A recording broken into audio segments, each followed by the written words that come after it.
está a cargo de Laura Sánchez, que todos conocemos perfectamente. Ella pertenece a Sirgas desde hace bastante tiempo, es perteneciente al comité científico y bueno, nos va a explicar líneas generales de qué se trata el IHRS, que es el nuevo Sistema Internacional de Alturas.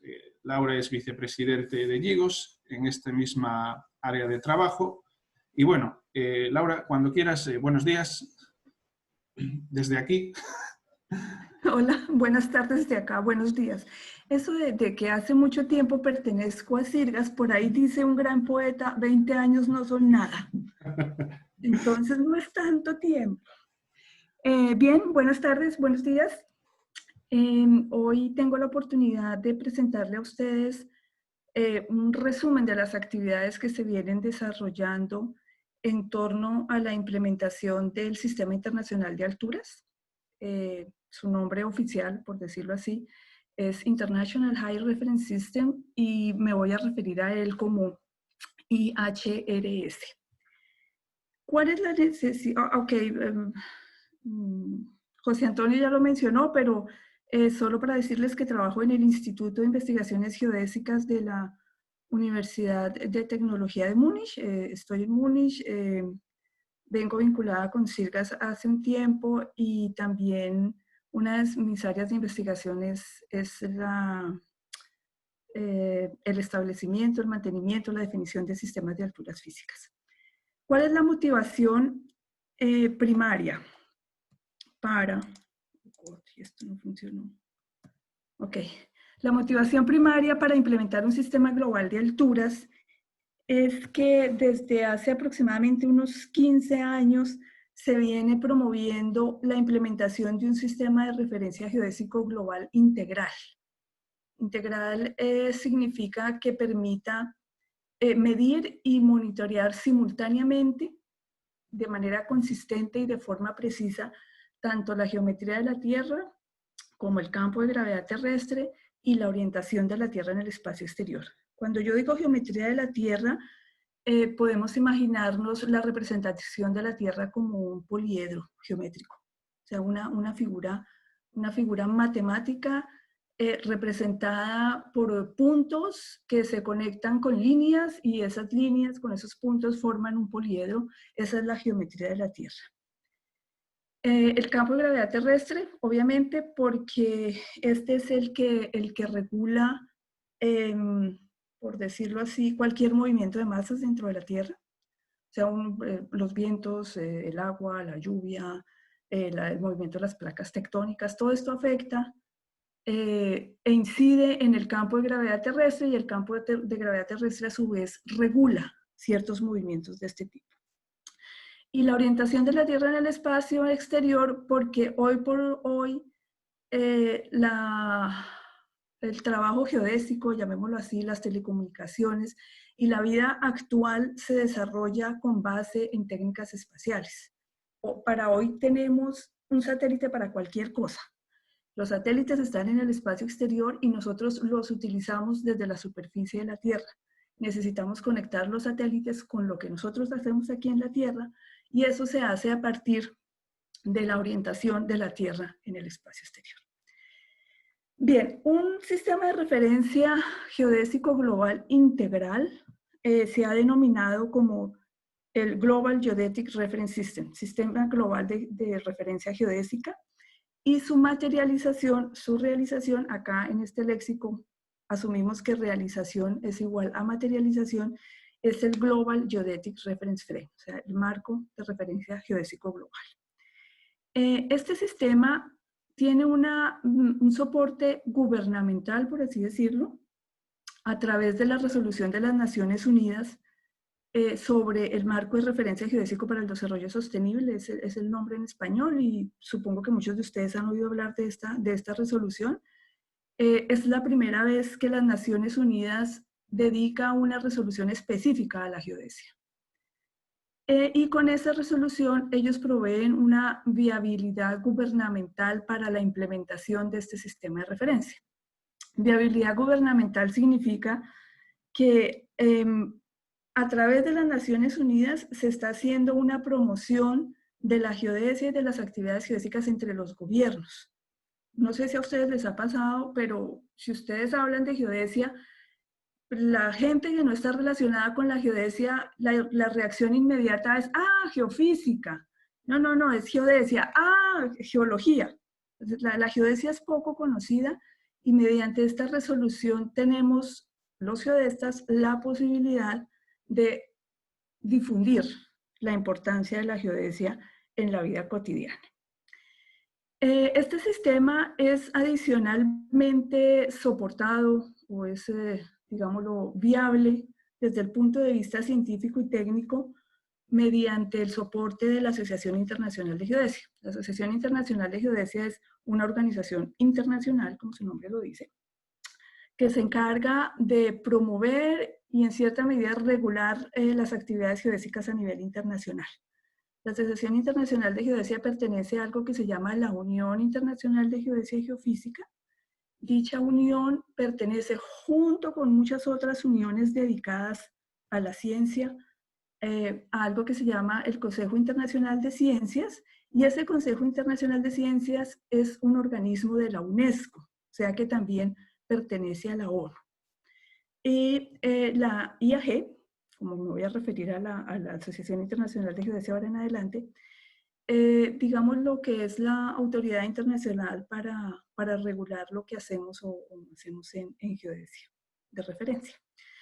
La IAG también tiene algo que se llama el Sistema Geodésico de Observación Global, y este es el conjunto de todos los elementos que nosotros utilizamos para observar la Tierra. Observar no solamente la medición desde el punto de vista de la agrimensura, sino también el monitoreo de la superficie del mar, por ejemplo, o el monitoreo de movimientos tectónicos con GPS. Bueno, una serie de técnicas y métodos geodésicos que nos permiten detectar cambios muy pequeños en la Tierra. Y esos cambios muy pequeños normalmente o usualmente están asociados a lo que llamamos el cambio global, y de allí la geodesia contribuye al monitoreo de ese cambio global. El objetivo del Sistema Geodésico de Observación Global, o GIGOS, como lo voy a llamar de ahora en adelante, es proporcionar a quienes no tienen nada que ver con geodesia toda la infraestructura geodésica para sus actividades relacionadas con la observación del cambio global. Quisiera hacer un par de acotaciones de vocabulario, y es que en la resolución de las Naciones Unidas, la palabra marco, que en inglés es frame, hace referencia a la infraestructura geodésica necesaria para el desarrollo sostenible. En geodesia, nosotros manejamos la palabra frame como realización o materialización de un sistema de referencia. Un sistema de referencia es el conjunto de conceptos teóricos, constantes y convenciones que nos permiten proveer una idea de lo que es el sistema de referencia. El marco es la realización de ese sistema de referencia. Bien, de acuerdo con el objetivo de definir un sistema integral o de implementar un sistema integral de referencia geodésica, el GGRF, Global Geodetic Reference Frame, se basa en coordenadas geocéntricas cartesianas. Muchos de nosotros las conocemos como las coordenadas GPS o las coordenadas GNSS. Son las líneas azules que ustedes ven en la figura anexa. El valor o el vector de gravedad está representado acá. El potencial del campo de gravedad terrestre, que es esta línea verde aquí, representa una superficie equipotencial, y luego también las alturas físicas, que es esto de acá. En principio, las alturas físicas son la derivada normal, o mejor, el valor de gravedad, la dirección del vector de gravedad es la derivada normal del potencial con respecto a la altura física. Lo que propone el GGRF es que la posición de cualquier punto sobre la superficie terrestre, posición o trayectoria si hablamos de velocidades, la posición de cualquier punto sobre la superficie terrestre se defina en términos de estas cuatro componentes, y que todas ellas sean determinadas de manera consistente y que todas ellas se refieran a un sistema de referencia global unificado.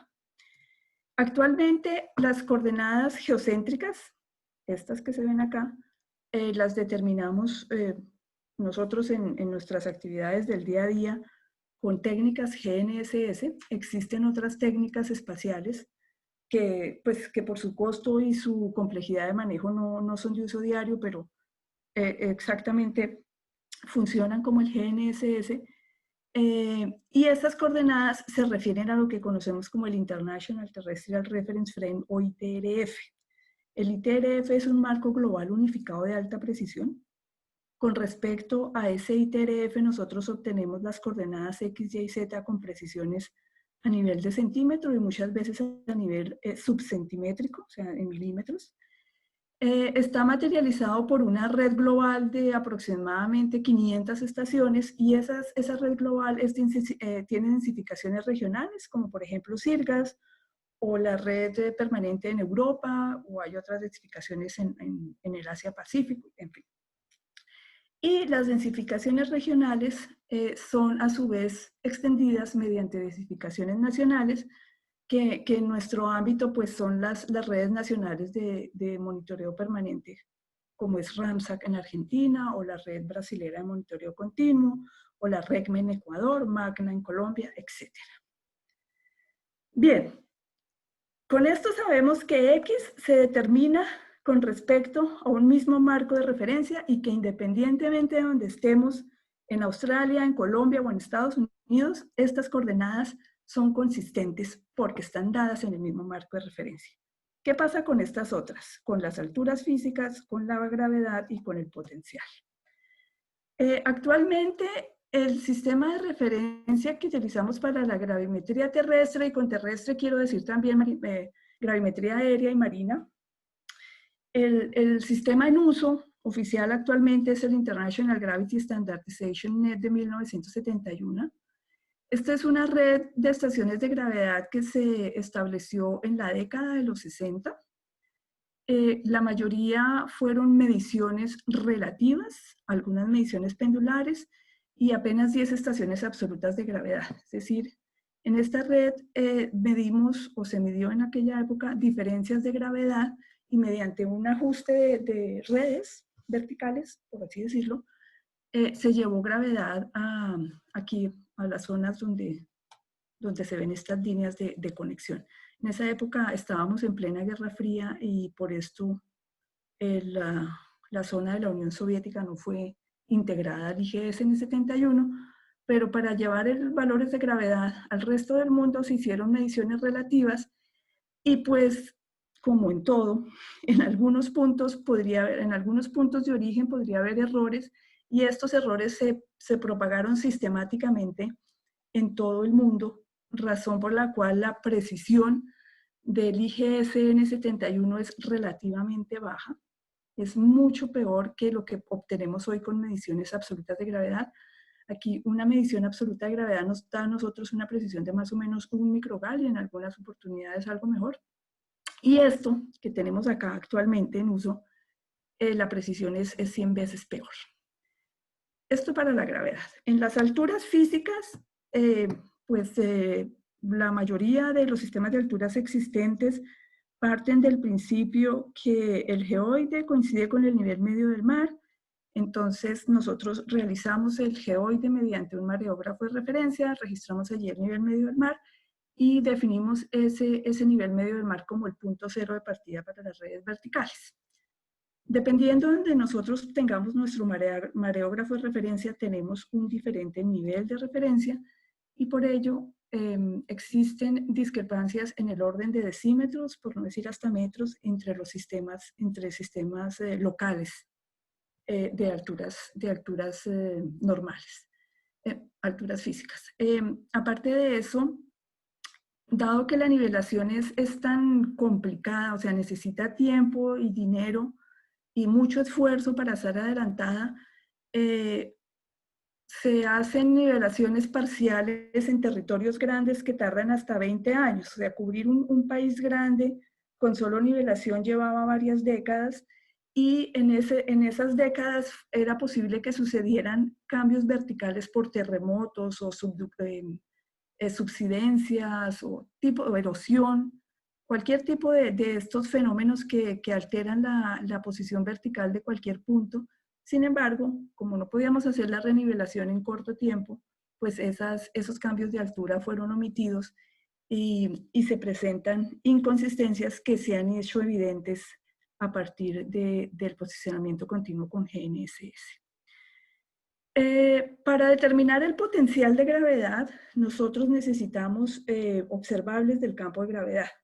Y esos observables son la gravimetría terrestre, como se menciona acá en el IGSN 71, y también necesitamos modelos globales de gravedad. Estos modelos globales de gravedad se construyen a partir de observaciones satelitales, que también se llama gravimetría satelital. Estos modelos, esta gravimetría satelital nos permite determinar el campo de gravedad a unas resoluciones de más o menos de 100 kilómetros. Si nosotros queremos conocer el campo de gravedad a una resolución mayor, 50 kilómetros, 20 kilómetros o quizás 100 metros, es necesario combinar esos modelos globales de gravedad con gravimetría terrestre. ¿Por qué? Porque los satélites a la altura que están no alcanzan a registrar las estructuras pequeñas que rigen el campo de gravedad.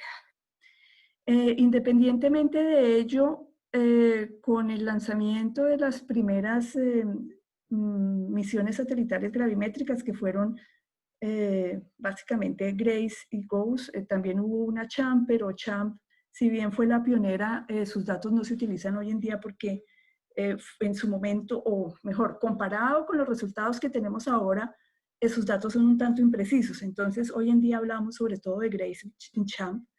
GRACE fue lanzado en el año 2002 y desde esa época hasta hoy contamos con más de 70 modelos globales de gravedad. Y dependiendo del modelo que nosotros utilicemos, pues obtenemos coordenadas diferentes.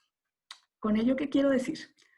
Que las coordenadas X, Y, Z se refieren a un marco de referencia único, pero el potencial W, el valor o la gravedad, el valor de gravedad G y las alturas físicas dependen de donde estemos ubicados. O sea, mi altura física en Colombia es diferente a la altura física en Australia. Y el valor de gravedad, si mi levantamiento gravimétrico se refiere a puntos relativos del IGSN 71, es probable que tenga errores sistemáticos que no se pueden identificar y que la única manera de resolverlos es teniendo estaciones absolutas de gravedad. Bien, entonces, con el objetivo de que tanto el potencial, la gravedad y las alturas físicas se refieran a un sistema global unificado, es que se hace evidente que para implementar el GGRF necesitamos un sistema de referencia físico único. Y aquí tenemos la riqueza del lenguaje castellano, ¿no? Cuando yo me refiero aquí al físico, no me refiero a la apariencia, sino a la esencia. O sea, en inglés es muy más concreto, es Physical Reference System, así como el ITRF nos da un marco de referencia geométrico, necesitamos un sistema de referencia físico unificado. El primer paso en esa dirección fue la expedición de 2 resoluciones de la Asociación Internacional de Geodesia en 2015. La primera resolución se refiere a la definición y realización del Sistema Internacional de Alturas y la segunda se refiere a la implementación de un marco de referencia internacional de gravedad que reemplace el IGSN 71. En esta presentación nos dedicamos a la resolución número 1, o sea, al Sistema Internacional de Alturas. Antes de continuar, hagamos un paréntesis acá sobre qué es un sistema de alturas. Un sistema de alturas tiene 2 componentes básicas. Una es la superficie de referencia, o sea, la superficie de altura 0, y 2 es la coordenada vertical. Una coordenada vertical, pues, es una altura de un tipo específico, y ya voy más en detalles. La realización del sistema de alturas es un conjunto de puntos materiales, una red vertical, cuyas alturas de las estaciones son del tipo que se definen en 2 y que se refieren al datum definido en 1. Si la superficie de referencia y la coordenada vertical dependen del campo de gravedad, hablamos del sistema de alturas físicas. Y acá en la gráfica ustedes ven la H mayúscula azul es una altura ortométrica. La altura ortométrica es la distancia vertical entre la superficie de referencia, que usualmente es el geoide, a lo largo de la línea de la plomada. Y la línea de la plomada lo que hace es, digámoslo así, materializar la dirección del vector de gravedad. Si la superficie de referencia y la coordenada vertical no dependen del campo de gravedad, hablamos de alturas geométricas. Y el ejemplo típico es la altura elipsoidal. Ustedes ven acá, la superficie de referencia es un elipsoide, es un modelo matemático que tendrá algunas características similares a las terrestres, pero es independiente del campo de gravedad, y la altura elipsoidal no tiene nada que ver con el campo de gravedad. ¿Eso qué significa? Nosotros estamos acostumbrados a que si el agua fluye es porque viene de una altura más alta, o sea, el agua se mueve de una altura alta a una altura más baja. Y esas alturas, o mejor dicho, ¿cómo lo digo? Las alturas que permiten describir la trayectoria del agua son alturas físicas. En las alturas geométricas no es el caso. Nosotros podemos tener un lago donde el agua no fluye y por tanto en cualquier lugar del lago tenemos la misma altura. Con las alturas elipsoidales es diferente. Un lago puede tener alturas elipsoidales más altas en algunos lugares que en otros y a pesar de ello el agua no fluye. Entonces, es básico. ¿Por qué? Esto porque es tan importante. Porque lo que nosotros hacemos con las redes de nivelación no podemos hacerlo con el posicionamiento GPS. Si nosotros queremos construir un acueducto, una vía o bueno, algo que necesite que el agua fluya, tenemos que hacerlo necesariamente con alturas físicas y no con alturas geométricas. Bien. Aquí en las alturas físicas yo menciono las alturas ortométricas con superficie de referencia al geoide o las alturas normales con superficie de referencia el cuasigeoide. Y allí voy a ampliar un poquito más el paréntesis porque más adelante me voy a referir a ello. El dibujo se ve complicado, pero realmente no lo es. Nosotros vivimos aquí en la superficie terrestre. En la superficie terrestre hacemos las mediciones. Cuando nosotros queremos calcular el geoide, que es la superficie de referencia para las alturas ortométricas, tomamos todas las mediciones que hacemos aquí en la superficie terrestre y de alguna manera las trasladamos a lo largo de la línea de la plomada hasta el geoide. Es decir, que nuestros cálculos se desarrollan acá en el geoide. Existe la posibilidad, o sea, el geoide siempre se calcula con respecto a un elipsoide y para ello tomamos nuestras mediciones de gravedad sobre la superficie terrestre y les retiramos lo que llamamos la gravedad normal, que es la gravedad generada por el modelo matemático llamado elipsoide.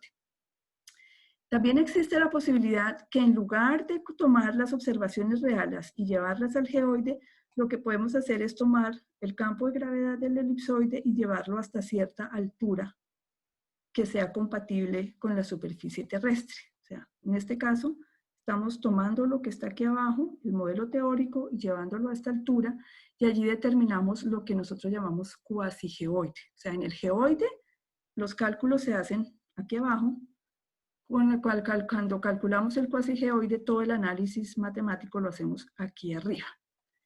Si calculamos el geoide, obtenemos alturas ortométricas. Si calculamos el cuasigeoide, obtenemos esta distancia de acá a acá que se llama altura normal.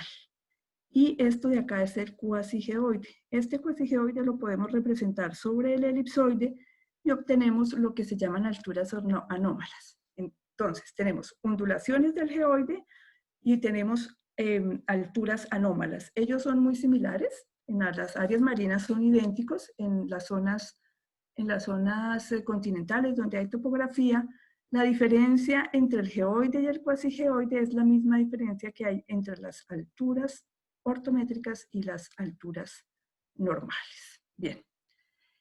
Lo menciono porque más adelante voy a tener que decirles que las coordenadas del IHRS las necesitamos sobre la superficie terrestre y no sobre el geoide. aquí abajo. Entonces, por eso es necesario tener claro el concepto o la diferencia entre geoide y cuasigeoide.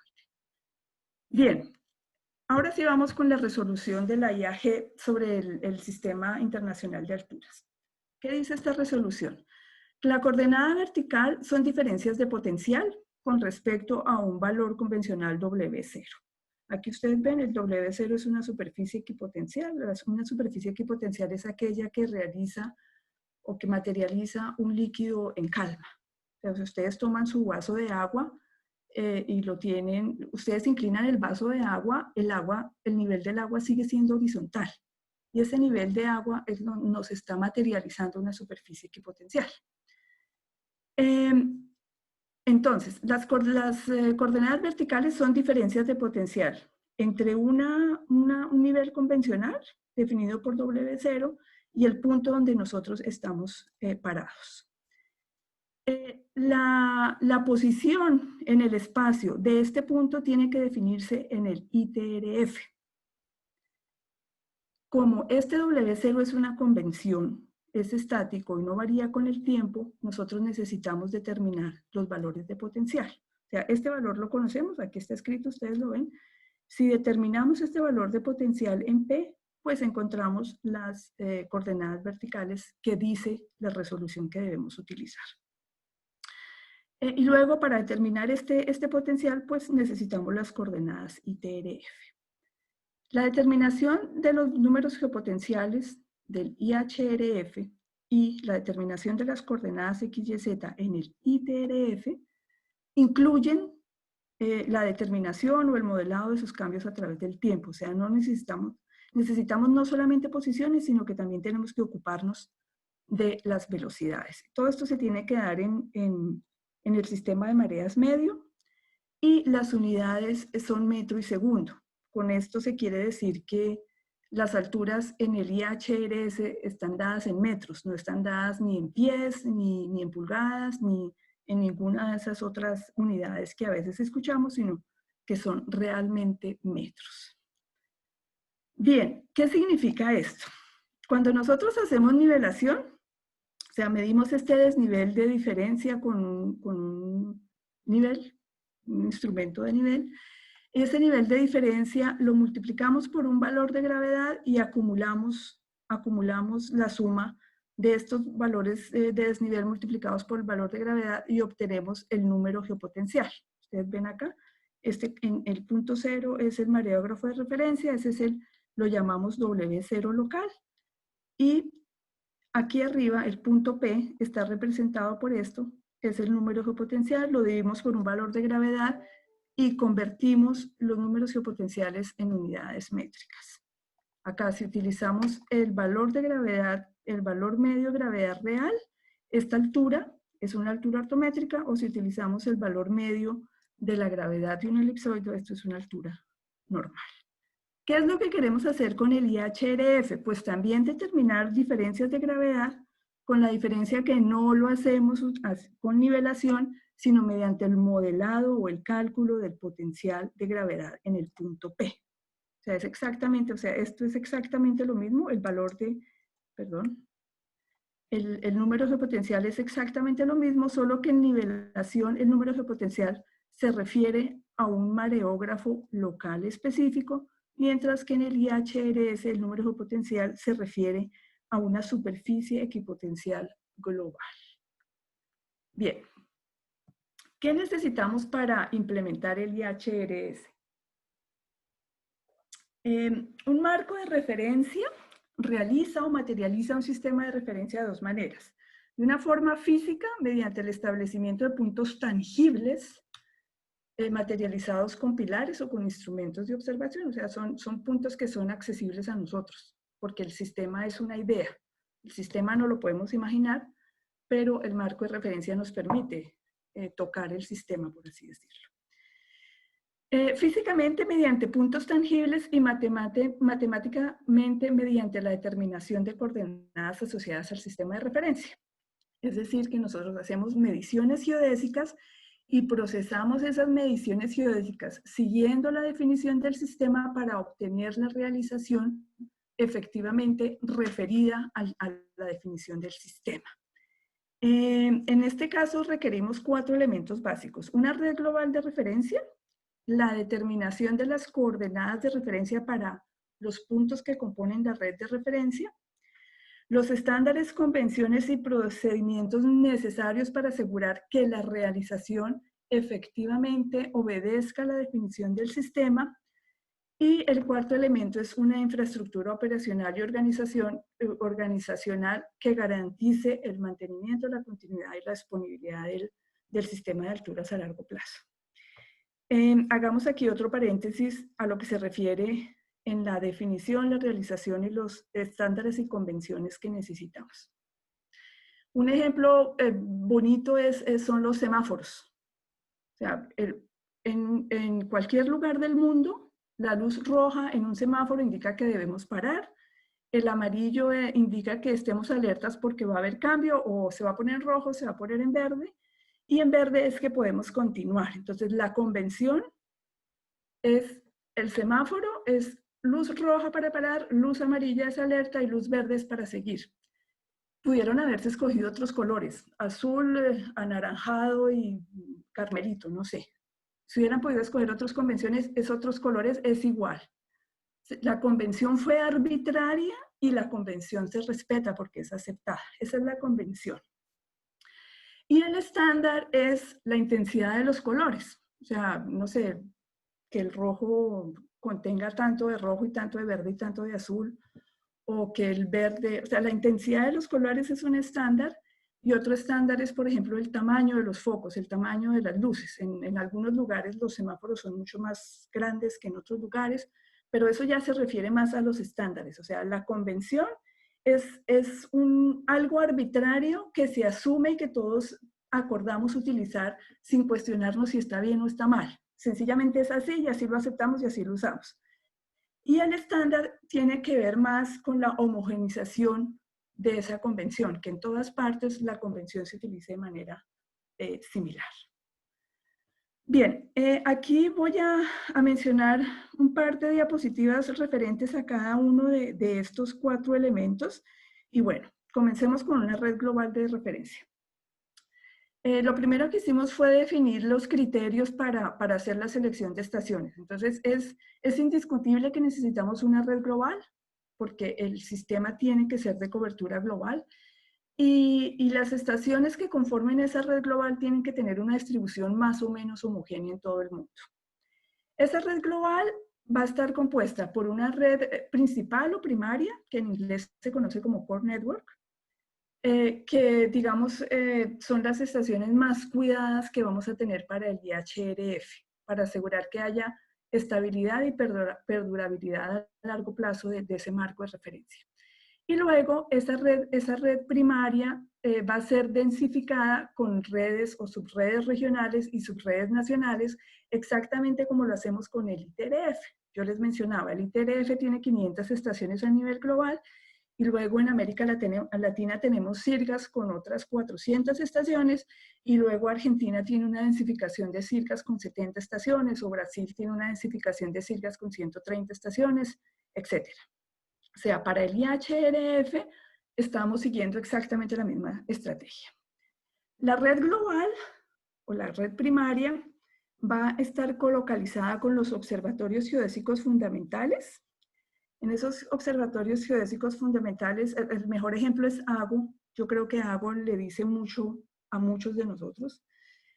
Son observatorios donde existen diferentes técnicas geodésicas, son supremamente costosos, son supremamente bien custodiados, y eso nos garantiza que si allí ponemos una estación del IHRF, esa estación va a ser cuidada exactamente como el telescopio que está puesto al lado y que vale $20 millones.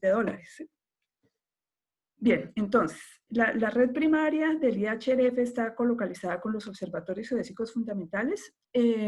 Nosotros decimos que esas estaciones deben ser ocupadas con estaciones GNSS de operación continua. Eso nos permite hacer un seguimiento permanente del marco de referencia y poder detectar deformaciones causadas, por ejemplo, por terremotos o por movimientos locales verticales, o bueno. Y la preferencia nuestra es que sean estaciones ITRF globales o de sus densificaciones regionales. ¿Por qué? Porque las estaciones ITRF y sus densificaciones se procesan semana a semana. O sea, semana a semana se están procesando las estaciones IRGAS, y si algunas de esas estaciones IRGAS sirven como estaciones del IHRF, pues tenemos monitoreadas las estaciones IHRF en América Latina. Es necesario que otras estaciones del IHRF estén colocadas o colocalizadas o conectadas con los mareógrafos de referencia y las redes verticales nacionales para poder integrar los sistemas de alturas existentes al IHRF, o sea, para poder hacer una conversión entre dichos sistemas, y también que estén colocalizadas con las nuevas estaciones del marco de referencia de gravedad absoluta. Aparte de eso, un requerimiento primordial es tener la disponibilidad de gravimetría terrestre. Terrestre significa no solamente gravimetría relativa sobre la superficie terrestre, pero también podemos utilizar allí gravimetría aérea alrededor de las estaciones para poder hacer la determinación precisa de los valores de gravedad. Bueno, esta tarea la iniciamos en el 2016. Y con la ayuda de diferentes colegas pudimos hacer una selección de cerca de 170 estaciones.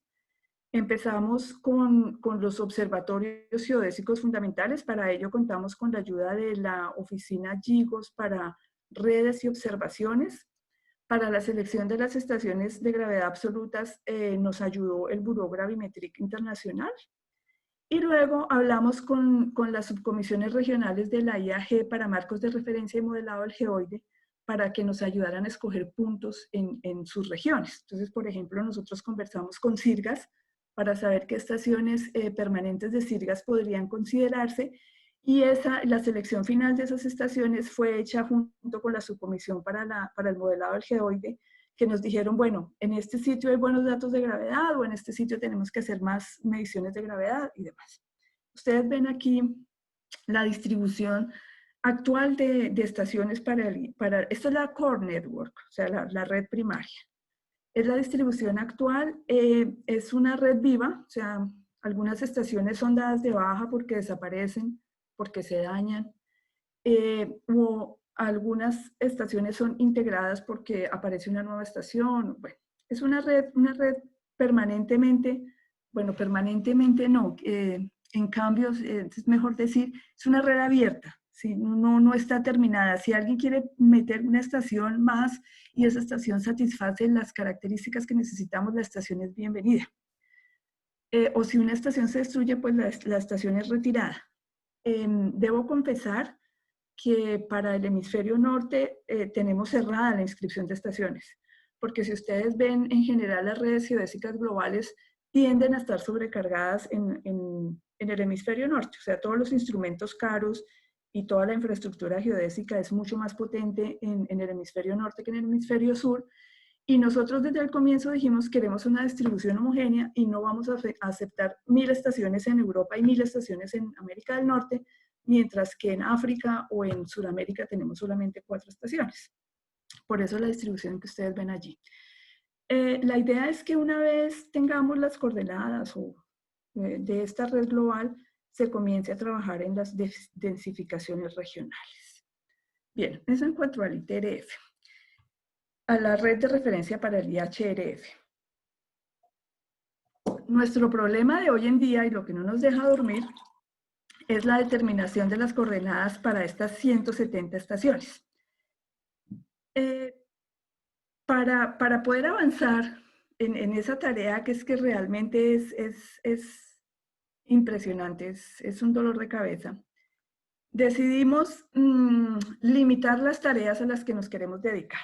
Entonces, lo primero que tenemos que entender es que el Sistema Internacional de Alturas está basado en 2 componentes. Una componente geométrica, que está dada por la determinación de las coordenadas geométricas en el ITRF, y una componente física, que está dada por la determinación del potencial de gravedad en la posición que nos definen las coordenadas del ITRF. La posición de las coordenadas ITRF se determinan siguiendo las convenciones del IRS, el Sistema Internacional de Rotación de la Tierra y Sistemas de Referencia. Ellos llevan 30 años calculando ITRFs. La primera solución del ITRF fue calculada en 1988 y desde esa época ellos quiero decir la comunidad geodésica, ellos vienen mejorando sus modelos, sus algoritmos de cálculo, los satélites, las señales GNSS. Bueno, es una infraestructura que lleva más de 30 años operando y mejorando día a día. Entonces nosotros dijimos, ok, la determinación de las coordenadas geocéntricas se las dejamos a ellos, que aparentemente están haciendo las cosas bien, y nosotros nos dedicamos a la determinación de los valores de potencial. La determinación de los valores de potencial dentro del marco que yo les estoy mostrando aquí en esta presentación es algo completamente nuevo. Es algo que apenas lleva 3 años. Y nuestra idea es llegar a una infraestructura similar a la del ITRF para la determinación de los valores de potencial. O sea, la tarea es de una magnitud que no sé cuánto tiempo nos va a llevar poderla realizar como queremos. Bien, entonces, acá nosotros nos preocupamos solamente de los valores de potencial y las coordenadas geocéntricas pues las tomamos como están. De acuerdo con los objetivos de GIGOS, la precisión esperada para los valores de potencial, bien, paréntesis, aquí estoy dando 2 valores de precisión.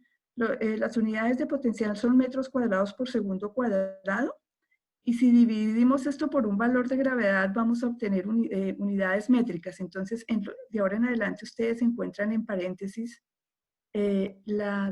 digamos que la equivalencia en unidades de metros, centímetros o milímetros. Entonces, GIGOS nos dice, para tener un sistema internacional de alturas que sea confiable y que nos ayude a todas las tareas que tiene la geodesia para observar el cambio global y el planeta Tierra, necesitamos que los valores de potencial tengan una precisión de 3 milímetros en la posición y que sus velocidades se puedan determinar con una precisión de 0,3 milímetros por año.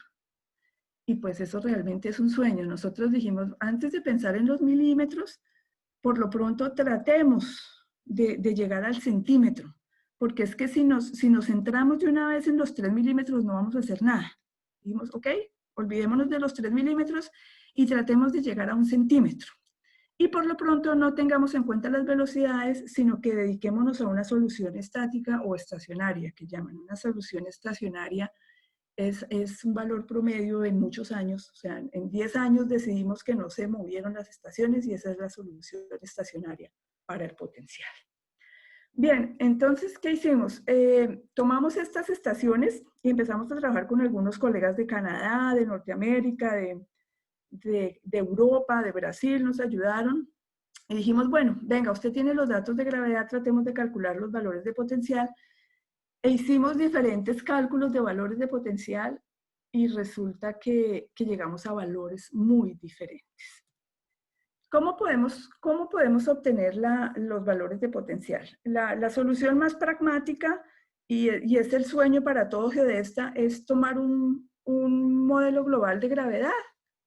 Esta es la ecuación de un modelo global de gravedad. El modelo global de gravedad nos da estos coeficientes, aquí C y SNM, estos valores de acá, y lo único que tenemos que hacer es meterle las coordenadas X, Y, Z a esta ecuación y obtenemos el valor de potencial. Sería ideal. Otra posibilidad es poder combinar valores terrestres. Es lo que llamamos nosotros modelado regional preciso del campo de gravedad. Y en esta opción 2 es lo que nosotros llamamos usualmente los métodos para el cálculo del geoide. Y aquí pongo explícitamente el cuasigeoide. Y es la combinación de los valores de gravedad que vienen de un modelo global de referencia, más los valores de gravedad que vienen de la gravimetría terrestre o aérea, más los efectos de gravedad generados por la topografía. Entonces, esta es una forma de obtener el valor de potencial. Aquí nuevamente valor de potencial. Otra forma es obtener los valores de potencial, reconstruirlos, por así decirlo, de un modelo de cuasigeoide, y acá pongo solamente cuasigeoide y no geoide. ¿Por qué? Porque si nosotros reconstruimos el valor de potencial de un modelo de geoide, vamos a tener el valor del potencial sobre el geoide y no sobre la superficie terrestre donde está nuestra estación de referencia. Por eso les decía yo hace un rato en aquella diapositiva con las alturas que era importante tener claro el concepto del cálculo del cuasigeoide. Claro, se puede calcular un geoide y en el momento de calcular el potencial en la estación del caso podemos hacer la conversión de geoide a cuasigeoide. La tercera posibilidad que tenemos para determinar los valores de potencial es convertir los sistemas de alturas existentes al IHRF.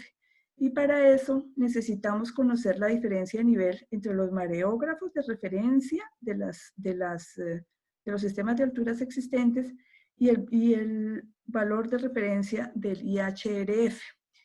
Esto se hace nuevamente o paralelamente o de forma similar a la determinación del geoide. No voy a hablar de esto en esta presentación porque para ello necesitaríamos otra hora, entonces los invito a que le den una mirada a esta publicación. La publicación creo que se puede leer online, no estoy segura de que se pueda bajar el PDF, pero igual se puede leer online. Sí, está disponible online, Laura. Esa la mostramos en el último webinar, en el primer webinar. Sí, está disponible. Ok. Entonces allí se pueden ver los detalles. Acá solamente me voy a referir a estos dos, al punto 1 y al punto 2. Bien, entonces, si nosotros trabajamos con estos modelos globales de gravedad, debemos tener claro lo siguiente.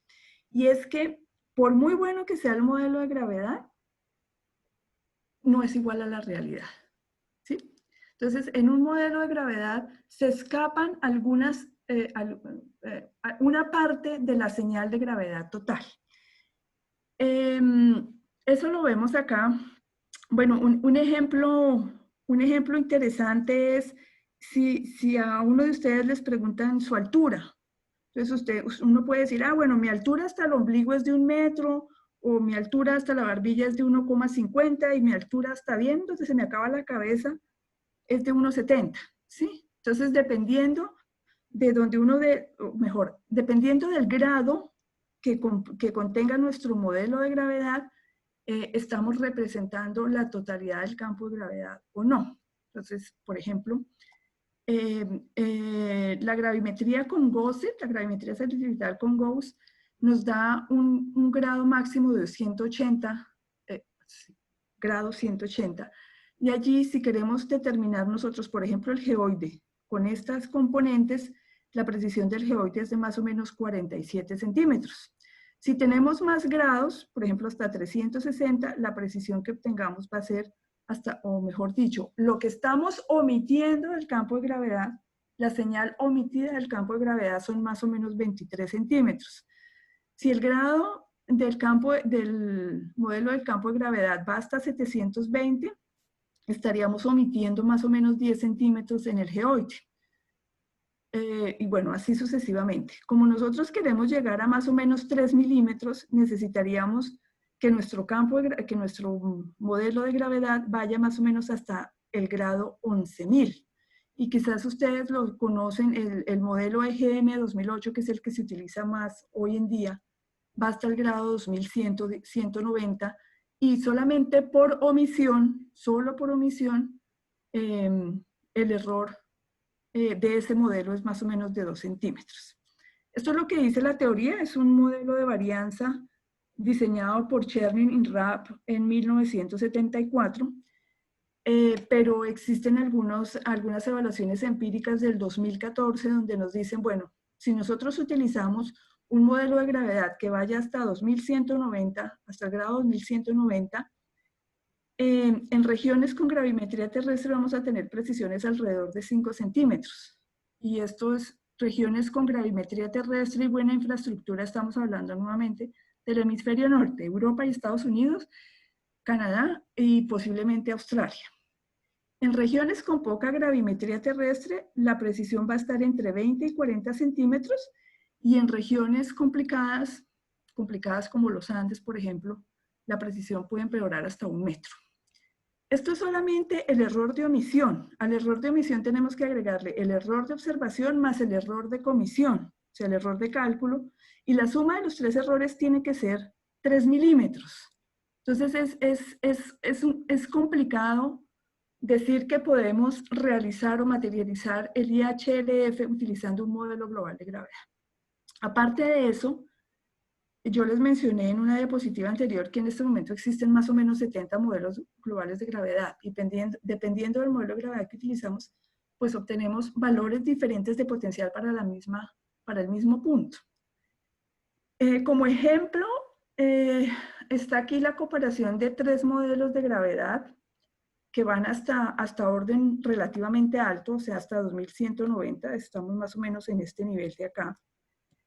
¿Qué hicimos acá? Estos modelos son basados en gravimetría satelital, incluyen datos Grace y Gauss, hasta el grado 300 más o menos, y son extendidos hasta los otros grados, 2190 en el caso de estos dos, y hasta 2159 en este caso, utilizando los valores de gravedad del eje 2008.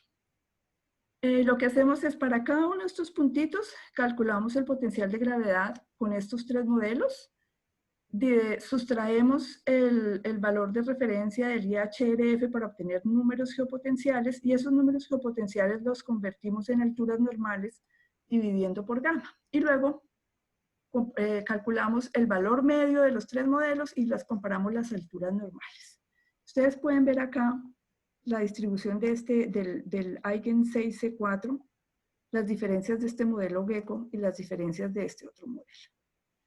Si nosotros determinamos, por decir algo, la altura normal de este punto, que es probablemente, no, esto es Santiago de Chile, esta es la estación Sant. Si calculamos la altura normal de este punto utilizando este modelo, o utilizando este modelo, o estilizando este modelo, vamos a tener diferencias hasta de 30 centímetros. Este valor rojo es este que está acá, estos son 30 centímetros.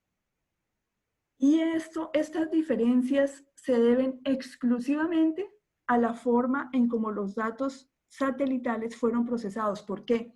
Porque después del grado 300, todos los datos incluidos en los 3 modelos son exactamente lo mismo. La diferencia entre ellos es solamente cómo fueron procesados y combinados estos datos con estos datos. Yo no estoy diciendo acá que este modelo es mejor que aquel o que este es peor que aquel, no. Yo solamente quiero mostrarles la diferencia que hay entre utilizar un modelo o utilizar otro modelo. Bien. Existen actualmente algunos estudios en desarrollo que posiblemente o probablemente van a mejorar la precisión de los modelos globales de gravedad actualmente. Y una es nueva gravimetría terrestre. Se está preparando el modelo EGM 2020, que sería el sucesor del EGM 2008. Este modelo es patrocinado por la Agencia Geoespacial de Inteligencia de los Estados Unidos, y ellos vienen haciendo levantamientos aerogravimétricos sistemáticos en regiones donde hay pocos valores de gravedad. Entonces, por ejemplo, en África, en América del Sur, en Asia Pacífico. Y aparte de eso, ellos tienen varios convenios de cooperación con agencias nacionales y agencias de hidrocarburos con valores de gravedad terrestres en ciertas áreas, y eso definitivamente va a mejorar la precisión de los modelos globales de gravedad. Otro proyecto en curso es la extensión o el cálculo de las longitudes de onda corta utilizando datos sintéticos de gravedad derivados de modelos topográficos. Entonces, si yo tengo un modelo topográfico, puedo representar ese modelo topográfico mediante prismas, por decir algo, y para cada prisma yo puedo inferir cuál sería la gravedad que ese prisma generaría si tuviese determinada densidad, teniendo en cuenta el tamaño del prisma y demás, y con ello se pueden generar datos sintéticos, porque pues no son reales, nos estamos inventando la gravedad, solamente para mejorar las longitudes de onda corta de los modelos de gravedad. Y como ejemplo, existe desde el año pasado un modelo de alta resolución, o sea, ustedes ven acá que estos modelos llegan hasta 2190. Existe un modelo híbrido porque incluye los datos sintéticos de gravedad que va hasta el orden 5540. Y si nosotros comparamos las alturas normales obtenidas con este modelo con las del valor promedio de estos tres modelos, ustedes pueden ver aquí las diferencias. La escala es exactamente lo mismo, todo es exactamente igual, excepto el modelo. Y ustedes ven que acá tenemos diferencias aquí de menos 33 centímetros, estos son más 34 centímetros. Y las diferencias que se ven entre estos tres modelos y este nuevo modelo son básicamente causadas, uno, por los nuevos valores de gravedad incluidos, mejor dicho, valores de gravedad terrestres posteriores al modelo EGM 2008 y por los datos sintéticos de gravedad inferidos del modelo de topografía EARTH 2014. Nuevamente, no estoy diciendo que este modelo sea mejor que los otros, no sabemos. Para poder evaluar la confiabilidad de cada modelo, necesitamos datos independientes y esos datos independientes generalmente es nivelación con gravimetría colocada con GNSS. Bien, el modelado regional, o sea, es evidente que con este modelo, con esta opción, no estamos obteniendo el centímetro que queremos. No estamos llegando al centímetro, sino que encontramos discrepancias hasta de 35 centímetros. Entonces, lo intentamos utilizando esta segunda opción. Y aquí decidimos, lo que les comentaba, trabajar con algunos colegas de Canadá, de Estados Unidos, de Europa, y tratar de determinar los valores de potencial en esas regiones. Hicimos o mejor dicho, diferentes colegas hicieron el mismo cálculo y llegamos a valores muy diferentes, hasta 10, 12 centímetros de diferencia.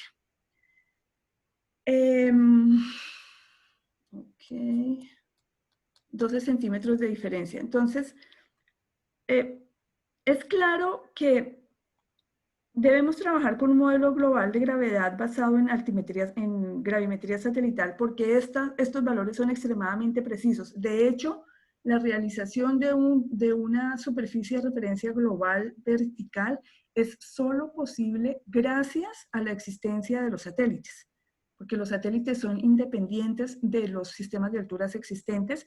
Ellos giran en torno al centro de la Tierra, el centro de la Tierra es único. Entonces, todos ellos están en el mismo sistema de referencia y nos permiten materializar una superficie de referencia para las alturas. Pero esa superficie de referencia tiene una resolución de 100 kilómetros apenas. Nosotros necesitamos incrementar esta resolución por lo menos hasta 1 kilómetro. Si nosotros trabajamos con la resolución de los 100 kilómetros, vamos a tener un error medio de omisión a nivel global promedio de más o menos 45 centímetros. La tarea que tenemos que hacer es reducir este error de 45 centímetros a 1 centímetro y esto es solamente posible mediante la combinación de un modelo global de gravedad con gravedad terrestre y entre paréntesis aérea también y efectos topográficos. Y esta combinación se hace a través de la solución del problema del valor de frontera o valor de contorno, no sé cómo lo llaman ustedes. Y la solución del problema del valor de frontera es la que nos permite determinar una función de potencial sobre una superficie de frontera, ya sea el geoide o ya sea el cuasigeoide, bueno, es lo que usualmente conocemos como la determinación gravimétrica del geoide. Para determinar este potencial acá, este potencial anómalo que se llama, necesitamos hacer una serie de aproximaciones, las cuales influyen los resultados, o sea, diferentes métodos de cálculo producen resultados diferentes.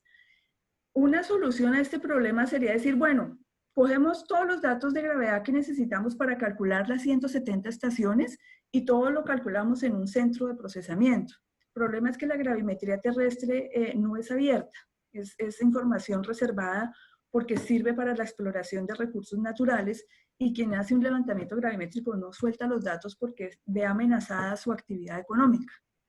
Entonces, es necesario que trabajemos con la gente que tiene los datos de gravedad. Y esto normalmente pues, son las agencias nacionales de mapeo que tienen la responsabilidad de calcular los modelos geoidales nacionales. Entonces nosotros dijimos, ok, tenemos que trabajar con ellos. Para que los resultados que ellos calculen sean consistentes, nos tocaría definir una metodología de cálculo, un procedimiento estándar. El problema es que no lo podemos hacer porque las formulaciones matemáticas que utilizamos para el cálculo de este potencial acá varían de acuerdo con la distribución de los datos, varía si el relieve es plano o no es plano, varía si hay subsidencia o, por ejemplo, en los países nórdicos, este ajuste isostático postglacial genera unas velocidades verticales impresionantes que no pueden ser omitidas en el cálculo del geoide, por ejemplo.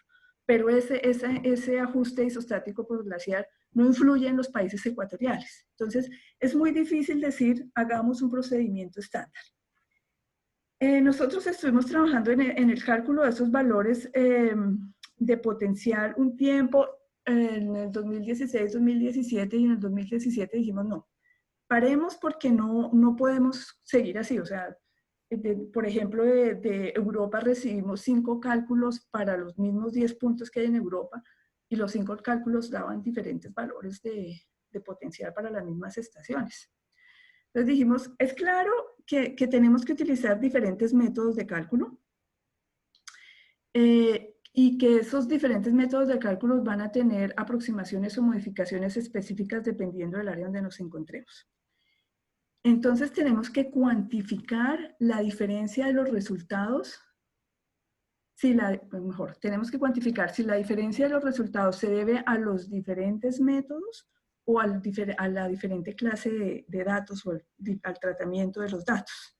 Entonces, es como hacer una calibración de los métodos de cálculo. Es decir, si sumo con una calculadora de bolsillo me da tanto, pero si sumo con un computador me da tanto. Entonces, ver si los métodos dan exactamente los mismos resultados o no, y si no los da, cómo minimizar las discrepancias entre ellos. Entonces decidimos, bueno, hagamos un experimento de cálculo. O sea, hay varias gente que trabaja en el cálculo del geoide. Consigámonos un conjunto de datos para que ellos hagan el cálculo de un geoide para determinada zona utilizando exactamente los mismos datos, y dependiendo de los resultados, pues revisamos qué nos está haciendo falta. La idea era evaluar la repetibilidad en los valores de potencial dependiendo del método que se utilice. Ese experimento se llamó el Colorado Experiment porque los datos que nos proporcionaron están ubicados en Colorado. Ustedes ven acá. Los datos fueron proporcionados por el National Geodetic Survey de Estados Unidos, y ellos nos dieron alrededor de 60.000 puntos de gravedad terrestre, nos dieron todas estas líneas que ustedes ven acá de gravimetría, aerogravimetría, un modelo de topografía local y algunos puntos de nivelación colocalizados con GNSS. Entonces la idea fue que utilizando estos datos, cada quien utilizara su propio método de cálculo y nos entregara los resultados para ver qué tanto se parecían. Entonces en los resultados era calcular geoide, calcular cuasi geoide y valores de potencial. Preparamos un conjunto de estándares básicos porque por ejemplo, algunos calculan el geoide con respecto al WGC84 y otros lo calculan con respecto al GRS80. Y el uso de uno u otro elipsoide genera una diferencia de 91 centímetros en las alturas geoidales. Entonces, fue necesario definir una serie de estándares básicos para que todos siguieran el mismo procedimiento. Se hicieron 3 cálculos diferentes. El primero estuvo listo en septiembre, o sea, el experimento se inició en 2017. Los primeros resultados estuvieron listos en 2018, en septiembre del 2018. Luego tuvimos un segundo cálculo para abril del 2019. Y los cálculos finales, llamémoslo así, estuvieron listos y fueron discutidos en 2019. Y finalmente tuvimos 15 contribuciones. Los cálculos individuales y la comparación tanto del geoide, del cuasi geoide, de los valores de potencial están siendo, van a estar incluidos en un special issue del Journal of Geodesy, en donde van a encontrar ustedes artículos con todos los métodos del cálculo, la comparación de los resultados y un artículo sobre el plan estratégico para la implementación del IHRF, Algunos de los resultados que les estoy mostrando acá se refieren a este, o son tomados de este paper que pues está en revisión, está por ahora, 3 colegas lo están revisando a ver qué está mal y qué está bien. Bien. Esto rápidamente son las 15 soluciones o los 15 grupos que contribuyeron al experimento Colorado. Yo no voy a mencionarlos uno por uno, yo solamente quiero llamar su atención en los diferentes países. Ustedes ven, tenemos de Egipto, de Turquía, de Grecia, Estados Unidos, Canadá. Bueno, en total 15 países que contribuyeron a este experimento. Egipto y Brasil no nos proporcionaron valores de potencial. En esta presentación yo hablo solamente de los valores de potencial. La comparación entre geoide y cuasigeoide es parte de otra presentación. Acá no las voy a mencionar. Y bien. Rápidamente, la idea era utilizar exactamente los mismos modelos de entrada, pero finalmente se utilizaron estos modelos globales como soporte para el tratamiento o el procesamiento de los datos terrestres y se utilizaron estos modelos topográficos para el modelado de la topografía, de los efectos topográficos. En general, se utilizaron 4 estrategias diferentes de cálculo, 3 de ellas basadas en el cuasigeoide, y ustedes recuerdan, los cálculos del cuasigeoide se hacen en la superficie terrestre, y 2 de ellas se basaron en el cálculo del geoide, o sea, ellos calcularon el potencial sobre el geoide y luego hicieron la transformación al cuasigeoide, y bueno, modificaciones, adaptaciones de la misma formulación matemática. En este grupo se utilizó, por ejemplo, la transformada rápida de Fourier con algunas modificaciones de la fórmula de Stokes. Aquí se utilizaron mínimos cuadrados con correcciones adicionales para evaluar la fórmula de Stokes. Aquí se utilizó colocación por mínimos cuadrados y funciones básicas de base radial. La 9 y la primera, la solución 9, son funciones esféricas de base radial y las otras 2 son de colocación por mínimos cuadrados. Y bueno, y estos utilizaron lo que se llama la estrategia Helmert-Stokes. No voy a dar no voy a dar detalles porque es que no tenemos tiempo para los detalles, pero solamente para que ustedes tengan la idea de que tenemos 4 grupos que son completamente comparables en el método utilizado. Y aquí están, bueno, ¿qué hicimos? Ellos, la comparación de los valores de potencial lo hicimos a lo largo de esta línea de nivelación, ustedes la ven acá la rojita. Este es el perfil topográfico de esa línea de nivelación. Entonces ellos calcularon sus modelos de geoide y cuasigeoide y nos proporcionaron los valores de potencial en estos, son 223 puntos. Esos 223 puntos, o los valores de potencial para esos 223 puntos se convierten en números geopotenciales utilizando esta fórmula, y los números geopotenciales los comparamos entre ellos para ver qué tanto se parecen los métodos y los comparamos con los valores de potencial obtenidos de nivelación más gravimetría para evaluar la confiabilidad de los resultados. O sea, esto es un control interno y esto es un control externo de los resultados. Aquí ustedes ven, estos son los mismos 4 grupos que les mencioné anteriormente. Esta lineecita negra que ustedes ven acá y que se repite en todos los gráficos es el perfil topográfico, y estos son los perfiles del potencial de gravedad. O sea, ustedes ven acá que si nosotros utilizamos este método para calcular el potencial en este punto o utilizamos este método para calcular el potencial en el mismo punto, tenemos una diferencia de aproximadamente 9 centímetros. Aquí están las generalidades, o sea, entre los 13 métodos que estamos evaluando, tenemos una consistencia entre 1 centímetro y 2,3 centímetros de desviación estándar con respecto al valor promedio, pero así, si hacemos la comparación punto a punto, llegamos a diferencias entre menos 9 y 8 centímetros, y recuerden que nuestro objetivo es llegar a 1 centímetro. Algo que es interesante es que si ustedes miran las diferencias entre ellos, se ve una correlación bastante alta con respecto a la topografía. O sea, estos resultados nos están diciendo que el reto más grande en el modelado, en la determinación de las coordenadas del IHRF, es el modelado de los efectos topográficos. Bien, esta es la comparación entre las soluciones individuales Y esta es la comparación con la nivelación. Aquí, ¿qué hicimos? Son 200, aquí este perfil, son 223 puntos con una extensión de 350 kilómetros. Entonces comparamos diferencias de potencial entre todos los puntos de acuerdo con diferentes líneas, longitudes de base.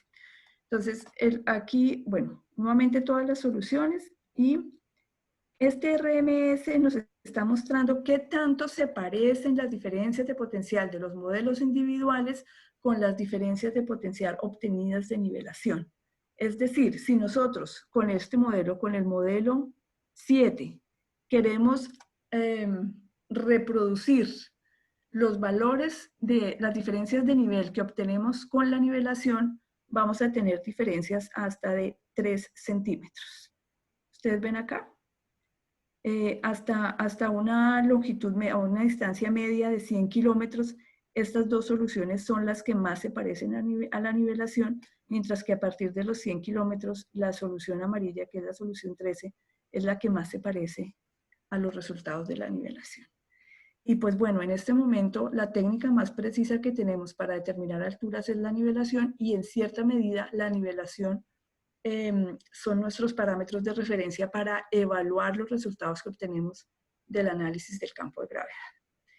Esta comparación también la hicimos con los modelos globales de gravedad. Las escalas son exactamente iguales y yo voy a ir y regresar para que ustedes vean las diferencias entre unos y otros. O sea, aquí el peor modelo regional va hasta 0,6 metros cuadrados por segundo cuadrado, y aquí el mejor modelo global va hasta 0,5 metros cuadrados por segundo cuadrado. ¿Eso qué nos está diciendo? Que por mejor que sea el modelo global de gravedad, ese modelo global de gravedad no nos va a dar los mismos resultados que nos dé la gravimetría terrestre. Entonces, para la realización del IHRF, necesariamente tenemos que contar con valores de gravedad terrestre o aérea. Un modelo global de gravedad no es suficiente. Bien, creo que nos pasamos muchísimo de tiempo. ¿Qué estamos haciendo en este momento? Estamos comparando paso a paso los diferentes métodos de cálculo utilizados en el experimento de Colorado para poder definir estándares concretos, o sea, que nos permitan decir, vea, si usted quiere calcular la corrección topográfica, por favor, utilice estos parámetros en el cálculo. Esa es la tarea que estamos en este momento. Es impresionante porque las 14 soluciones que yo les mostré, las 15 soluciones que yo les mostré a ustedes en la diapositiva anterior son, ¿cómo les digo? Son grupos de expertos en el cálculo del geoide. O sea, son grupos de colegas que vienen trabajando en la determinación del geoide hace 30, 40 años y que definitivamente obtienen resultados completamente confiables, según las limitaciones del caso. Entonces, y si ellos, que son lo mejor que tenemos en el cálculo del geoide, llegan a diferencias de hasta 10 centímetros en puntos puntuales, por así decirlo, no me imagino qué va a pasar el día que tengamos que calcular las estaciones o los valores de potencial de estaciones de densificación del IHRF en regiones donde no existe esa experticia en el cálculo del geoide. De alguna manera tenemos que poder definir procedimientos claros para hacer ese cálculo. Estamos trabajando en la primera solución estática del IHRF. Para eso tenemos un grupo de trabajo durante estos 4 años donde contamos con el apoyo de varios expertos regionales y locales. Es un grupo más o menos global, quiero decir que tenemos representantes de todas las regiones del mundo y pues vamos a ver qué logramos obtener. Tenemos 3 proyectos de investigación, 3 grupos de investigación. Esto es puro desarrollo teórico para mejorar el modelado de los efectos topográficos, para ver cómo vamos a determinar y a modelar el cambio del potencial. Perdón por los errores ortográficos, pero es que mi PowerPoint es independiente. Yo escribo desarrollo y él lo cambia. Perdón. Bueno, el desarrollo de las estrategias para los cambios de potencial a través del tiempo. Y bueno, y la forma en cómo vamos a hacer la propagación de errores. O sea, necesitamos hacer un análisis riguroso de la propagación de errores para saber cuál es la precisión real de los valores de potencial. Paralelo a estos 3 proyectos de investigación, estamos tratando de diseñar un elemento para el IHRF dentro del Servicio Internacional del Campo de Gravedad Terrestre. Nuestra idea es que podamos hacer actualizaciones regulares del IHRF de manera similar a como se hace con el ITRF, para tener en cuenta nuevas estaciones, cambios de las coordenadas a través del tiempo y sobre todo para mejorar la determinación de las coordenadas del IHRF, si hay más mediciones, si hay mejores estándares y modelos o algoritmos de cálculo. Bien, esto es un resumen bastante resumido de lo que hemos hecho en estos 4 años. Todo esto ha sido posible a una fuerte colaboración internacional. O sea, es claro que el IHRF no lo puede hacer una persona, no lo puede hacer un instituto y no lo puede hacer un solo país.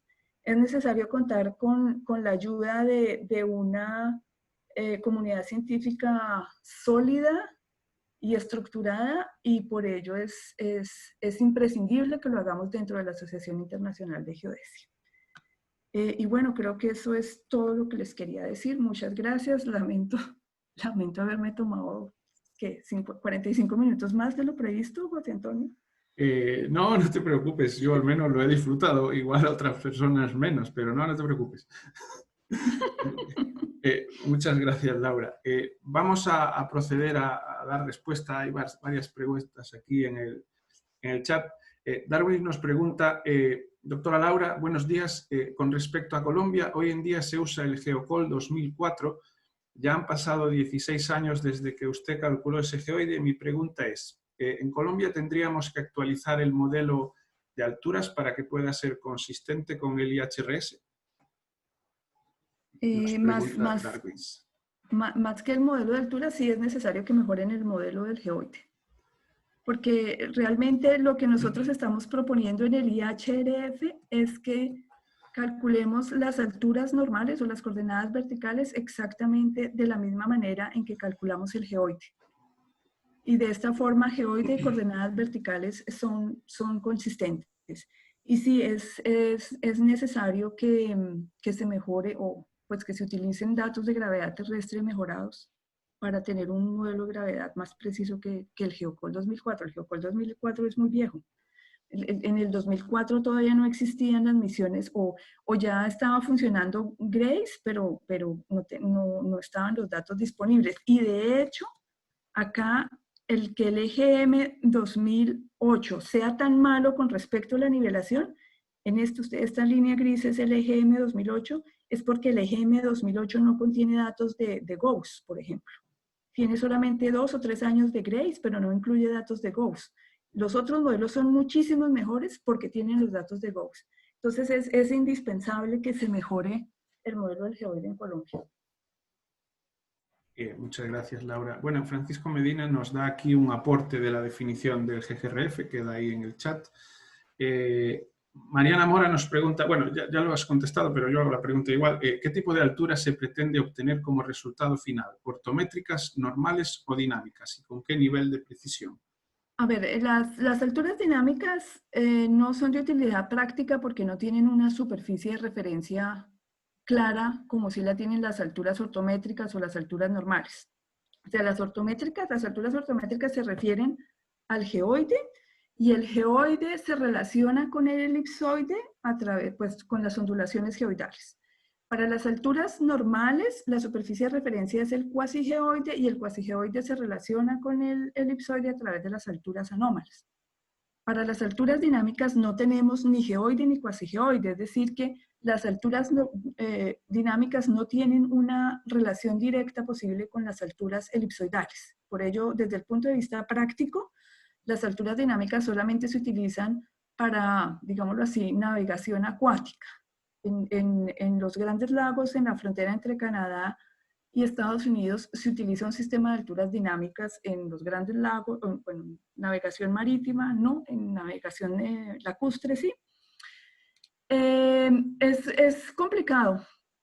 Hay países fanáticos de las alturas ortométricas, hay países fanáticos de las alturas normales, y para no entrar en esa discusión, nosotros dijimos, ok, trabajamos con números geopotenciales, porque el número geopotencial es la coordenada primaria. Si tú el número geopotencial lo divides por la gravedad real, llegas a alturas ortométricas. Si lo divides por la gravedad del elipsoide, llegas a alturas normales.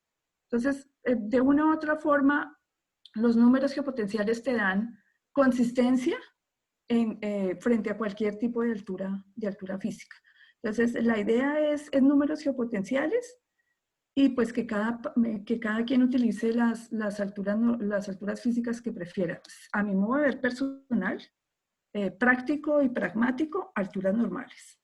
Porque las alturas ortométricas requieren ciertas asunciones de cómo se comporta la gravedad dentro de la corteza terrestre y dependiendo de lo que uno asuma, pues cambia el valor de gravedad y la altura, consecuentemente. Entonces, gracias, bueno, Laura. Sí, bueno, ya con el ímpetu que caracteriza a Germán, ya ha estado contestando ahí por el chat lo mismo. Celis pregunta, buenos días, realicé en la ciudad de Palmira, en Colombia, la red de nivelación de toda la ciudad con error total de 1 centímetro en toda la red y la densificación de la red con GPS en altura elipsoidal y generé un modelo que le llamé modelo de ondulaciones. ¿Pueden ayudar estos datos si se realizan en las ciudades para determinar un modelo general más preciso a nivel de departamentos o país? Que supongo que se refiere a la integración de estos modelos con el IHRF. Lo primero que debemos tener en cuenta es que la nivelación debe ir acompañada de gravimetría. Puede ser que en una zona pequeña, en una ciudad, por ejemplo, Palmira, si se hace la nivelación en Palmira, las alturas son más o menos, allí no hay diferencias muy grandes. En un levantamiento de área geográfica pequeña, el valor de gravedad quizás no es tan determinante para la determinación de las alturas físicas de nivelación. Pero lo que sí es importante es que el punto de partida al cual se amarra esa nivelación tenga una altura física propiamente dicha. ¿Qué quiere decir una altura física propiamente dicha? Nivelación con corrección de gravedad. De lo contrario tenemos el problema de estar combinando alturas niveladas con alturas elipsoidales, pero una altura nivelada no es suficiente, es necesaria una altura física y la altura física es el desnivel medido multiplicado por el valor de gravedad medio entre los dos puntos del desnivel. Desde ese punto de vista sí es posible. Por lo demás, para aplicaciones de ingeniería es suficiente e insisto, el centímetro de precisión que obtenemos con nivelación no se obtiene con el modelado del campo de gravedad. El problema son las nivelaciones a nivel nacional, que a medida que nos alejamos del punto de partida, los errores de nivelación se acumulan sistemáticamente. Entonces es posible en Colombia nuevamente que de Buenaventura lleguemos a Cúcuta con un error de 40 centímetros. Y si tenemos un buen geoide, ese error se puede bajar a 10 centímetros, pero eso es por la longitud de la línea de nivelación entre Buenaventura y Cúcuta. ¿Sí? Gracias, Laura. Werner hace más o menos la misma pregunta que ya acabas de contestar. Bueno, hay aquí diferentes solicitudes del artículo, del XGM 2019, del EGM, eso en la presentación se va a compartir. Claudio hace la siguiente pregunta, tiene dos. ¿Por qué se utilizan las alturas normales por sobre las ortométricas? En el caso de las ortométricas de Helmer, el cálculo, aunque requiere algunas iteraciones, se simplifica significativamente al considerar la densidad de la Tierra como un valor constante. Y hace otra pregunta, ¿cómo se pretende abordar sectores de grandes concentraciones de masa, como la cordillera de los Andes, donde las anomalías gravimétricas se espera que puedan afectar significativamente? Y bueno, ahí la segunda pregunta contesta la primera pregunta. Al calcular las alturas ortométricas, nosotros estamos asumiendo una densidad constante de las masas topográficas. ¿Qué pasa donde no hay donde sabemos que esa densidad no es constante, como en los Andes? ¿Sí? Entonces, dependiendo de lo que nosotros asumamos, de la densidad que nosotros asumamos, varía la altura ortométrica. O sea, si existe lo que se llama la densidad estándar, que es el 2,67 gramos por centímetro cúbico, pero es claro que donde hay suelos salinos no se puede utilizar esa densidad. Entonces se utiliza otra densidad. Qué sé yo, no sé cómo la determinen, normalmente lo hacen los geólogos. Con las alturas normales no tenemos ese problema. Con las alturas normales no tenemos que suponer cómo es la densidad terrestre, cómo es la densidad de las masas terrestres. Entonces es como, es una solución pragmática del problema. O sea, con las alturas ortométricas tenemos que decidir primero cómo es la densidad de las masas terrestres y cómo varía la gravedad dentro de las masas terrestres. Es algo que no podemos observar. O sea, nos tenemos que imaginar cómo es la cosa. Y dependiendo de nuestra imaginación, los resultados varían. Entonces, con las alturas normales no tenemos ese problema. Gracias, Laura. Hay aquí una pregunta interesante que decae hacia lo que se hace en Sirgas o que se pretende hacer. ¿Qué consejos o sugerencias daría a los países que vienen actualizando su sistema de alturas utilizando la gravimetría y sus respectivos instrumentos gravimétricos? Bueno, yo me salté un par de diapositivas porque no teníamos tiempo, pero creo que esto es lo que necesitamos en Sirgas. O sea, voy a salir de acá. En áreas con poca densidad de datos gravimétricos, no sé si se puede ver, en áreas con poca densidad de datos gravimétricos terrestres, se sugiere adelantar levantamientos gravimétricos alrededor de las estaciones IHRF que se seleccione. O sea, los levantamientos gravimétricos que vayan hasta 200 kilómetros más o menos, y calcular el valor de potencial allí para ese punto preciso. Por ejemplo, eso puede ser de mucha ayuda en el área amazónica o donde hay, o en Chile, por ejemplo, que es muy difícil conectar al país con una sola línea de nivelación de norte a sur. Entonces, si se coloca una estación IHRF en cada una de las regiones de Chile, por ejemplo, y en esas estaciones se hace el levantamiento de gravedad y se calcula el potencial de gravedad específico para esos puntos, la consistencia entre las alturas físicas de esos puntos va a ser mucho más alta que si lo hacemos con nivelación. O sea, la recomendación general es dejar la nivelación para zonas cortas. O sea, si tenemos las estaciones globales del IHRF cada 2.000 kilómetros, por decir algo, en América del Sur se podría poner una estación IHRF cada 500 kilómetros, más o menos. Y si se quiere densificar más aún de 500 kilómetros, esa densificación corta, pequeña, se puede hacer con nivelación hasta 200, 300 kilómetros, que es mucho más fácil y más económica que hacer la nivelación a través de 20.000 kilómetros. Pero sí, esa es la recomendación básica para, no solamente para Sirgas, sino para las zonas donde tenemos poca infraestructura geodésica. Gracias ahí, Virginia Macker, que no sé si la conocerán muchos, es broma. No, yo creo que no. Dice, los cálculos de W que han hecho y vienen haciendo los países de América Latina, pregunta, ¿aportan a vuestros cálculos de IHRF? Y pregunta además, ¿qué aporte adicional habría que realizar desde los países que participan en Sirgas? Lo primero, o sea, el problema es que algún profesor conocido, que de pronto alguien conoce, es Germán Dreves, él decía, cálculo geodésico que no se verifique está mal. Entonces, nosotros podemos hacer cálculos de valores de potencial y obtenemos los valores. Y son números, son solamente números y no tenemos cómo verificarlos. Y las posibilidades de verificar están en esta diapositiva que no la leí. Y una es cálculo redundante. ¿Eso qué quiere decir?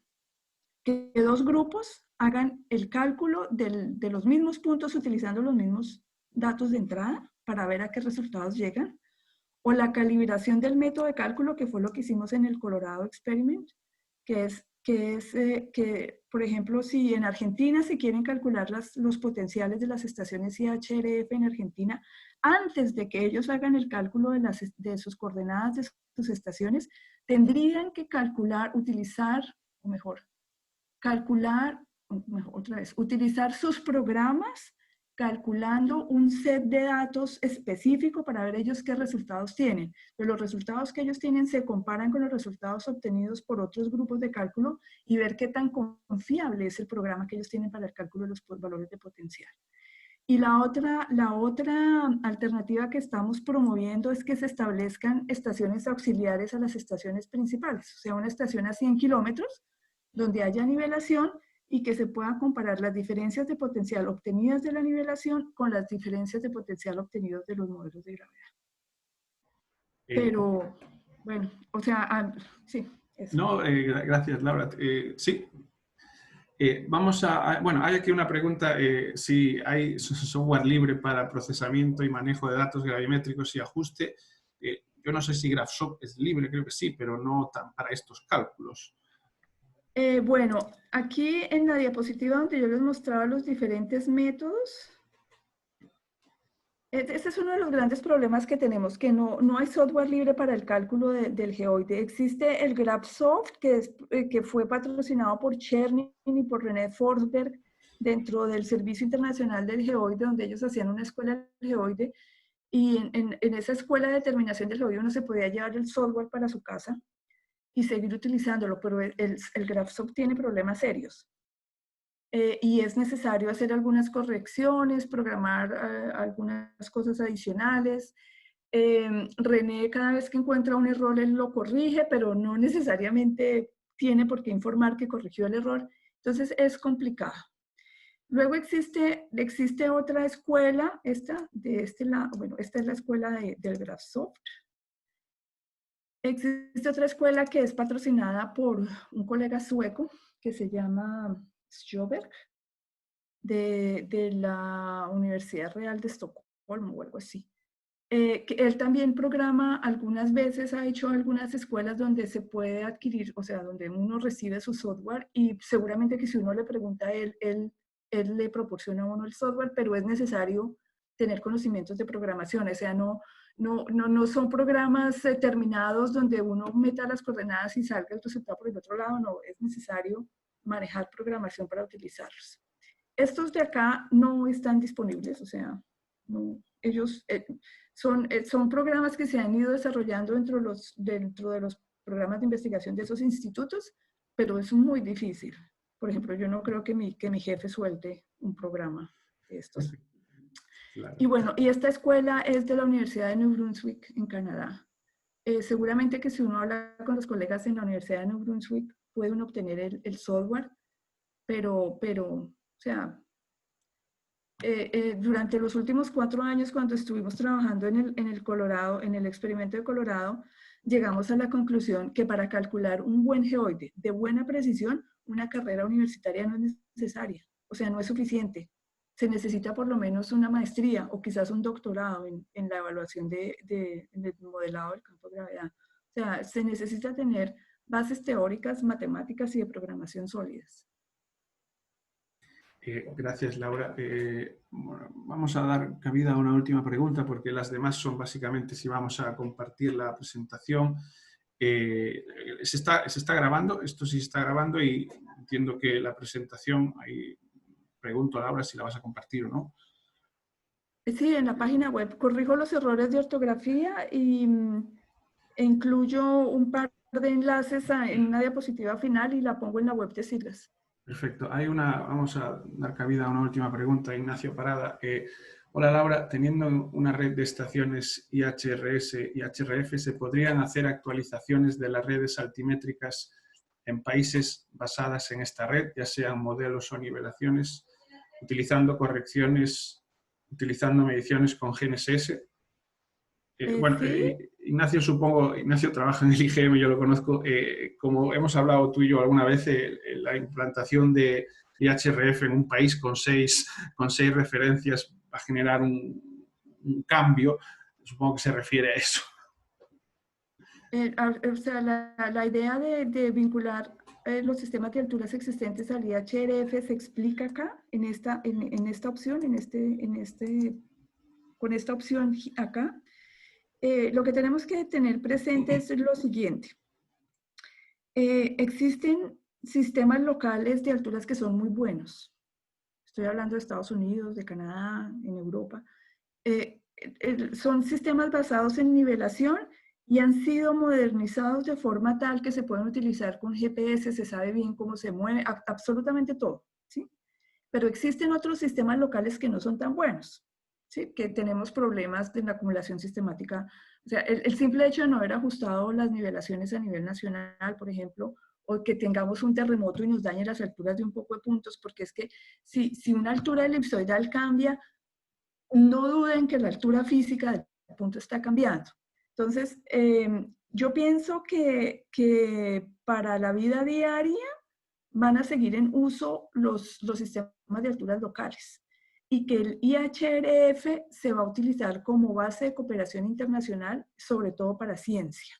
Por ejemplo, poder comparar variaciones del nivel medio del mar con variaciones en los continentes. Para eso necesitamos un sistema unificado, porque es que no es lo mismo comparar la variación del nivel medio del mar con las alturas que se refieren al mareógrafo de Arica que con la variación del mar, la variación del nivel medio del mar y las alturas que se refieren a Río de Janeiro, ¿sí? Entonces, si tenemos un sistema global unificado, va a ser mucho más posible poder combinar, comparar los observables en áreas marinas o con las áreas continentales. O, por ejemplo, si se quiere hacer un estudio de la variación del nivel medio del mar en la costa oeste de América del Sur, pues conviene que todas las alturas de Chile, Perú, Ecuador, Colombia se refieran solamente a un sistema de referencia. O sea, desde nuestra perspectiva, el IHRF va a ser más de aplicación científica y si algún día llegamos a la misma situación con la que estamos hoy en el ITRF, vamos a necesitar por lo menos 10, 15 años para poder ofrecer la precisión que realmente necesitamos en el IHRF. O sea, como les decía, el ITRF lleva una vida de 30 años. Nosotros llevamos 3 años apenas. Y tenemos que llegar, además que el ITRF lo utilizamos queramos o no queramos, porque cualquiera que tenga un receptor GPS o un receptor GNSS, por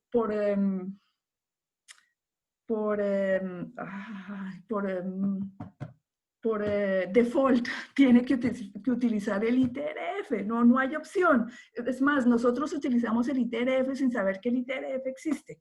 Cuando nos paramos con el teléfono celular en el Google y le preguntamos a Google dónde estoy.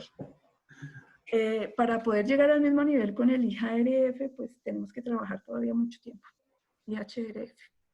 Para complementar, Laura, en ese paper que tienes ahí aparecen varios aspectos para hacer una especie de transición o unificación del datum vertical local. Bueno, creo que estaríamos listos con el webinar, las preguntas. Agradecerte, obviamente, tu disponibilidad, como siempre, Laura, con SIRGAS y con la comunidad geodésica internacional. Y bueno, me gustaría dar la palabra ahora a Sonia, es la presidenta de SIRGAS, está por ahí. Sonia. Hola José, hola Laura. Hola, ¿qué tal? Hola. Buenas tardes a todos que nos escuchan, a todos los participantes, muy obrigado. Muchas gracias por estar con nosotros en más un webinar de SIRGAS. A Laura, muchísimas gracias por aceptar esta invitación de SIRGAS y por esta rica clase que nos pasó en este webinar, que fue muy importante para todos. A José o a la Universidad Santiago de Chile por apoyar SIRGAS nuevamente en concretizar nuestro tercer webinar. Esto es muy importante para todos de la comunidad de SIRGAS.